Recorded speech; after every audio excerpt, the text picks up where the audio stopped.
He disobeyed, and there was consequences to his disobedience. He got filled with pride, and all of a sudden his perspective was distorted. Pride will always distort your perspective. And ultimately, the unrepented life will lead to a man's ruin. Not only was it a sad death, but I want you to understand it was a shameful death as well.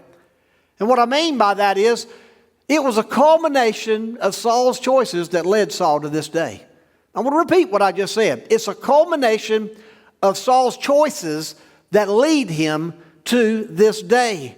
40 years earlier, man, the accolades were high. 40 years earlier, Israel was celebrating his inauguration. He has been a celebrated king at one time, but things have not gone well, and things have not gone well because he had compromised upon compromised. And I would simply say to everyone in this auditorium right now, we need to understand that disobedience always brings about consequences. And look at me, consequences that oftentimes even forgiveness does not remove.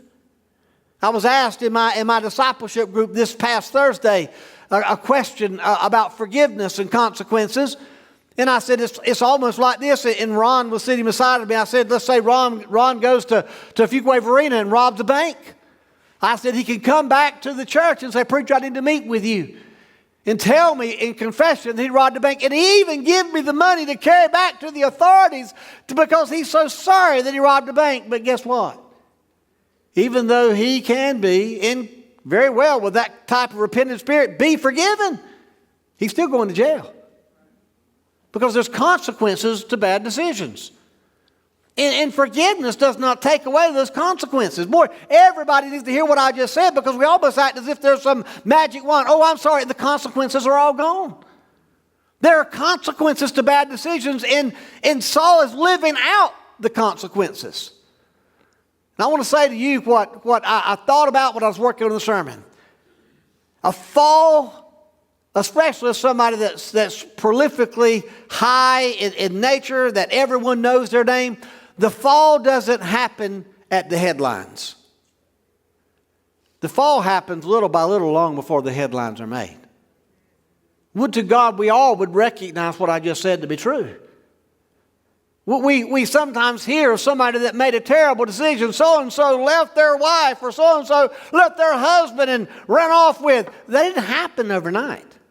You heard about it overnight, but they didn't happen overnight. There's a process of compromise upon compromise that takes place. Little things that at the time you think were no big deal, but all of a sudden, even though they were small elements of rebellion against the God that you say you love, you swept it under the rug. You thought it would go away. I'm not trying to be mean or unkind. I'm trying to get you to realize this is exactly how the evil one works. As long as you continue to live a life of compromise, rest assured, there is coming a headline one day. The bottom line is this. The little disobediences were excused and tolerated in Saul's life.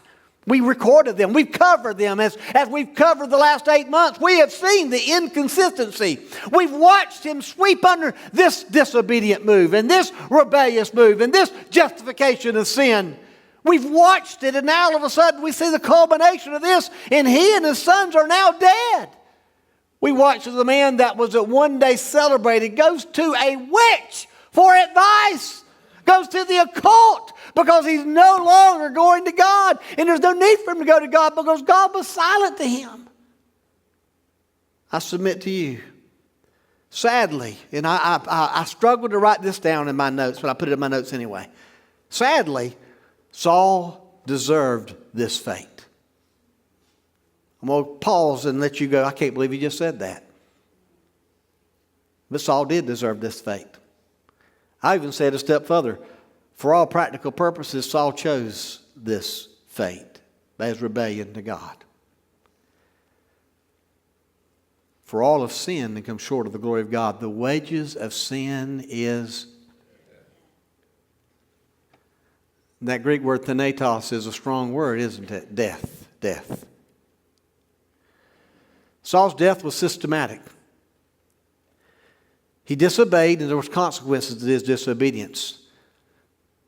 He got filled with pride, and all of a sudden his perspective was distorted. Pride will always distort your perspective.